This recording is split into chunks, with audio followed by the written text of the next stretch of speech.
Hi friends, welcome back to my channel. So video చూసే వాళ్ళంతా ఎలా ఉన్నారండి? ఈరోజు వీడియోలో నేను మీతో పల్లీ చిక్కీ ఈజీగా ఎలా చేసుకోవాలి అనేది చూపిస్తున్నాను. దీనికి నేను కప్పున్నర పల్లీలు తీసుకున్నాను. నెక్స్ట్ వచ్చేసి కప్పు బెల్లం పడుతుందండి. మెజర్మెంట్స్ అయితే ఇవి. మెయిన్ ఏంటంటే ఇవి రెండే దీనికి కావాల్సింది పల్లీ చిక్కీకి. సో ఘీ కూడా ఒక 1 టేబుల్ స్పూన్ యాడ్ చేస్తే పాకం పట్టేటప్పుడు బాగుంటుంది. సో కప్పు బెల్లం తీసుకున్నాను అన్నాను కదా, ఆ కప్పు బెల్లం ఏదైతే ఉందో దాన్ని మనం కొంచెం కూడా వాటర్ యాడ్ చేయకూడదు. యాడ్ చేయకుండా చిన్న చిన్న పీసెస్ లాగా కట్ చేసి బాండీలో వేసి తిప్పుతూ ఉంటే మనకి పాకం అనేది రెడీ అవుతుంది. సో మనకి ఈ కన్సిస్టెన్సీలో రావాలన్నమాట. వాటర్లో వేస్తే ఆ పాకంని ఇట్లా తుంచితే తునిగిపోవాలి. సో ఇదే మెయిన్ ఇంపార్టెంట్ అనమాట. ఇది మర్చిపోకండి. కంపల్సరీగా పాకం పట్టేటప్పుడు చెక్ చేసుకోండి 1కి 2 సార్లు. ఇది కొంచెం తేడా అయినా సరే మొత్తం కొలాప్స్ అయిపోతుంది, రాదు మీకు చక్కగా చేయడానికి అయితే పల్లీ చిక్కీ.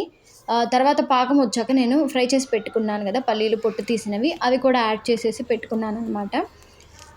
మొత్తం మిక్స్ చేసేసాక ఒక సిల్వర్ ఫాయిల్ని తీసుకొని దానికి కొంచెం ఘీ అనేది అప్లై చేసేసుకొని ఏదైతే ఉందో పల్లీ మిశ్రమం అంతా దాని మీద వేసేసాను అనమాట. వేసి నేను ఈ స్టేజ్లో ఉన్నప్పుడే మనం ఎలా పీసెస్ కావాలంటే అలా కట్ చేసేసుకోవాలి.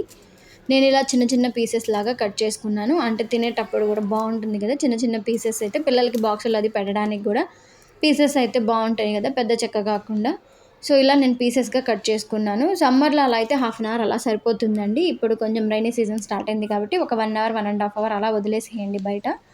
వదిలేసేస్తే మీకు వెంటనే ఆరిపోతుంది. తర్వాత మనం పీసెస్గా కట్ చేసుకున్నాం కదా, దానికి స్టోర్ చేసుకోవచ్చు అనమాట.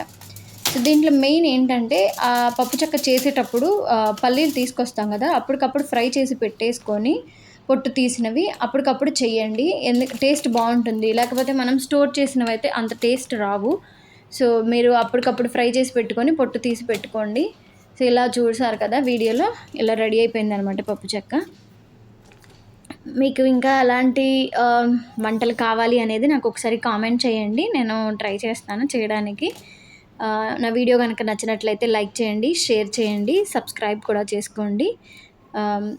వీడియో చూసినందుకు థ్యాంక్ యూ సో మచ్.